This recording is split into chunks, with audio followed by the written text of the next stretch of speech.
అందరికీ నమస్కారం. తెనాలి రామకృష్ణుని పాండురంగ మహాత్మ్యం కావ్యంలోని కథాంశాన్ని వివరించుకుందాం.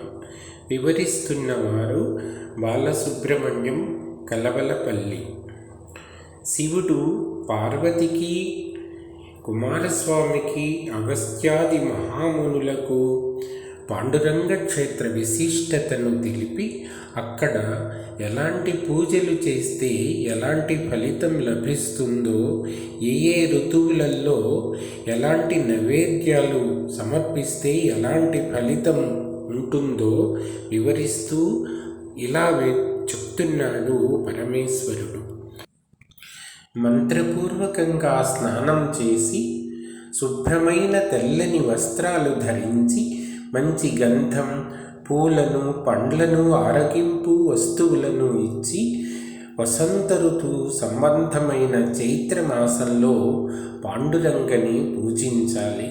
మండు వేసవిలో ఆవు పాలతో శ్రీకృష్ణుని అభిషేకం చేసి మంచి గంధం పూసి తృప్తి చెందించి వెనుక చెప్పబడిన ఆరగింపులను అర్పించిన శుభం చేకూరుతుంది. వర్షాకాలంలో విష్ణువునకు తేటనీటి ధారలతో స్నానం చేయించి నీల వస్త్రాన్ని ధరింపజేసి వికసించిన పన్నీటి పువ్వులను ముడిచి పెక్కు కాంతులు గల దీపాలు వెలిగించి శంఖానాదం చేసి ధూపమిచ్చి పిండి వంటలు, పప్పు, పరమాన్నాలు నివేదించాలి. శరదృతువులో శ్రేష్టమైన పెరుగుతో స్నానం చేయించి తేలిక అయినవి, తెల్లనైనవి మడుగుబట్టలు కప్పి మనోహరాలైన పూల చేత పూజించి గోరోజనంతో కూడిన మైపూతను అలది మృష్టాన్న భోజనం చేత విష్ణువును ఆరాధించాలి. హేమంత ఋతువులో ఆవు నేతితో స్నానం చేయించుట చేత మరువము, మల్లెలు అనువాని సంపద చేత మనోహరమైన చిత్రవర్ణ వస్త్రములను ఇచ్చుట చేత క్రొత్తవైన మనోజ్ఞములైన అన్నపానముల అర్పణం చేతను అగరు గంధమును దేవాలయము అంతటను వ్యాపింపచేయుట చేతను గోవర్ధన పర్వతం ఎత్తిన శ్రీకృష్ణుని సంతోషపరచాలి. శిశిర ఋతువులలో ఆ కాలానికి తగిన కుశలు, పూలు, వస్త్రాలు మొదలైన వానితో పూజించాలి. ఈ విధంగా ఆయా ఋతువులలో పరమపదనాథుని కోర్కెలను నెరవేర్చిన ఎడల భక్తులను ఆ భక్త పరాధీనుడు మన్నిస్తాడు. శ్రీ విష్ణువు యొక్క క్షేత్ర, తీర్థ, మూర్తి రూపముల వద్ద నియమముతో చేసే అర్చన భాగ విశేషాలను చెప్తాను, ఆలకించండి. పాండురంగని విగ్రహం చుట్టూ ఉన్న 25 మూరల ప్రదేశం ఎచ్చట పూజించిన అది అతని క్షేత్రమూర్తిని పూజించినట్లే అవుతుంది.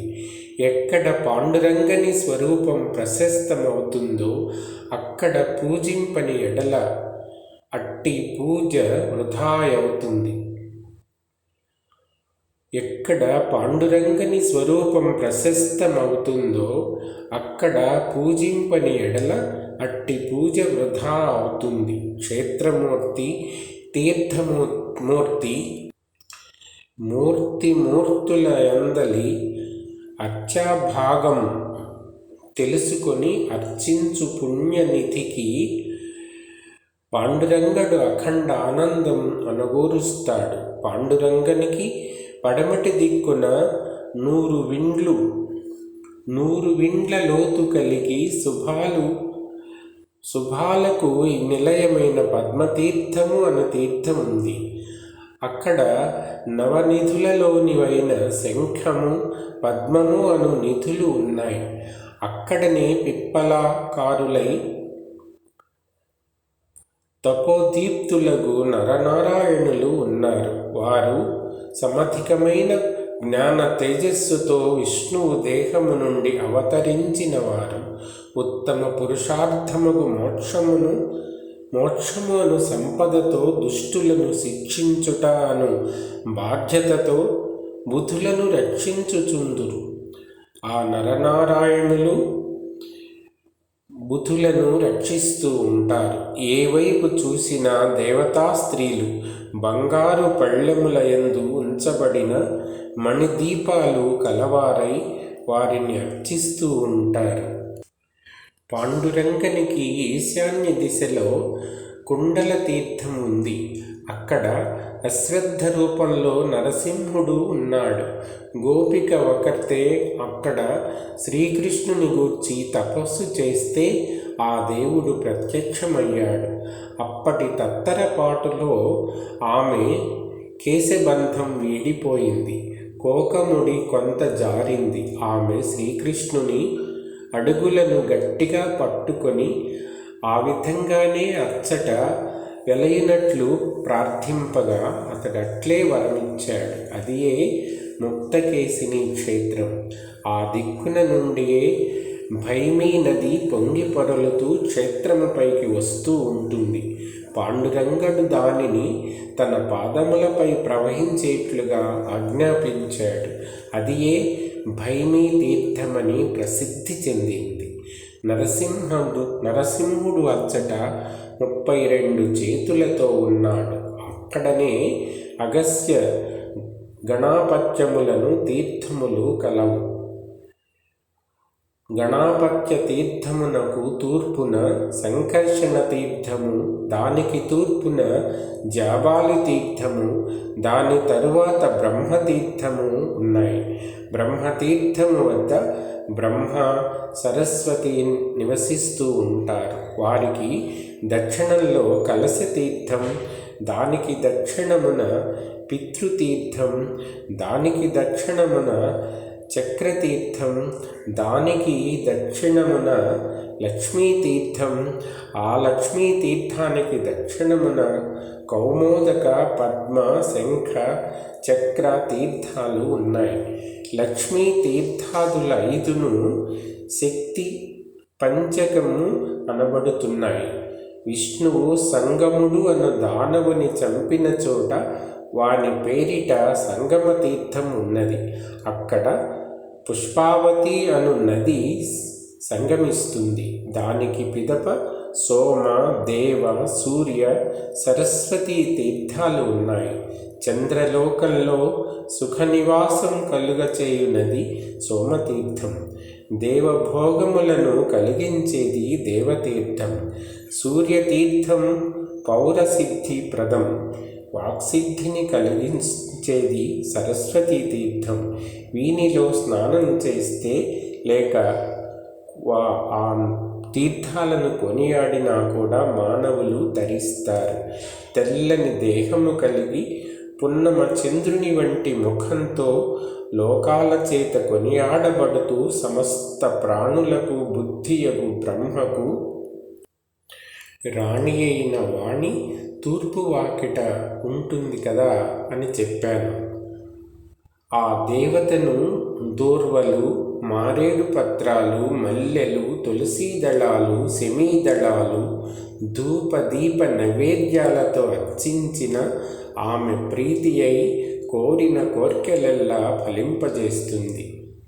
10,000 సూర్యుల కాంతిని మించి సింహరూపంతో రాక్షస భయంకరుడై హిరణ్యకశిపునకు శత్రువైన నరసింహుడు అశ్వత్థ వృక్షాకారంతో అక్కడ భక్తాభీష్టప్రదుడై ఉంటాడు. ఈ చరిత్రను ఎవ్వరు వింటారో, పఠిస్తారో, వ్రాస్తారో వారు మరణానంతరం పూర్వ మునులు కూడా చూడనటువంటి గొప్ప స్థానాన్ని శ్రీకృష్ణుని దయవల్ల పొందగలుగుతారు. పరమశివుడు ఈ విధంగా మునులకు, కుమారునికి, ఉమాదేవికి పౌండరీక క్షేత్రమును గురించి చెప్పెనని సూతుడు శౌనకాది మునులకు తెలిపాడు. వారును క్షేత్ర తీర్థాది మాహాత్మ్యమును విని మిగుల సంతసించారు. పిదప శౌనకుడు సూత పౌరాణికుని చూసి, మహాత్మా, విష్ణువు ఎందుకు యతికులంలో పుట్టాడు? అతని చరిత్ర ఎలాంటిది? రాధ ఎవ్వరు? రాధాకృష్ణుల సంబంధం ఎలాంటిది? శివుని దేహము నుండి భైమి ఎట్లు ఉద్భవించింది? విష్ణువుని మంత్ర రహస్యం ఎలాంటిది? ఈ అంశాలన్నీ మాకు వినిపించండి అని సూతుడు అని వీళ్ళు శౌనకాది మునులు అడిగితే సూతుడు ఇలా చెప్పడం మొదలుపెట్టాడు. తొల్లి శంకరుడు నారదునకు పుండరీకముని చరిత్రను వివరించగా దానిని మీరు పుండరీక ముని చరిత్రను వివరంగా తెలిపాడు శంకరుడు. దానిని మీకు వినిపిస్తాను. అది వినిన మీ సందేహాలన్నీ తీరిపోతాయని తాను మున్ను వేదవ్యాసుని వల్ల విన్న వృత్తాంతం అంతటినీ శౌనకాదులతో ఇలా చెప్పడం మొదలుపెట్టాడు. ఇదివరకు చెప్పినట్లు కుమారస్వామి అగస్త్యాది మునులతో కూడా తన సందేహాలను తీర్చుకొని పోతూ ఉంటే శివుని వద్దకు అరుదెంచుస్తున్న నారదుడు వారి కంటపడ్డాడు. అతడు వారిని చూసి, కుమారస్వామి, మునులు పరమశివుని వద్దకు ఎందుకు వచ్చి ఉంటారు? ఏదేని ఒక గొప్ప సందేహం తీర్చుకొన వచ్చి తమ పని నెరవేర్చుకొని మరలిపోతున్నారు కాబోలు అని అనుకొని వేగంగా శివుని దర్శించి అతనిని పెక్కు విధములా కొనియాడి ఇలా ప్రార్థించాడు. దేవా, కుమారాదులు ఇట నుండి పోచుండుట నేను చూశాను. వారు మిమ్మ అడిగిన విషయం ఏది?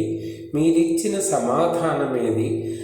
చెప్పడానికి వీలైతే చెప్పవచ్చు అనుకుంటే ఆ అంశాన్ని నాకు కూడా సవిస్తరంగా చెప్పమని వేడుకుంటున్నాను అన్నాడు నారదుడు. అంత శివుడు పార్వతియు కుమారుడు మునులను కోరిన అర్థమును తెలుపగా నారదుడు, నాకును అలాంటి ఉత్తమోత్తమ స్థలముల తెలుసుకొన కోరిక ఉన్నది, కాబట్టి వివరించి చెప్పండి అని నారదుడు అడిగితే శివుడు అతనికి పాండురంగ క్షేత్ర వృత్తాంతమును తెలుప మొదలెడి తొలుత అచ్చటి నరసింహ క్షేత్రము యొక్క గొప్పతనాన్ని తెలుపుతూ దానికి అనుబంధముకు ఒక ఇతిహాసాన్ని ఇలా చెప్పడం మొదలుపెట్టాడు. మిగిలిన కథాంశాన్ని తరువాత వీడియోలో చెప్పుకుందాం.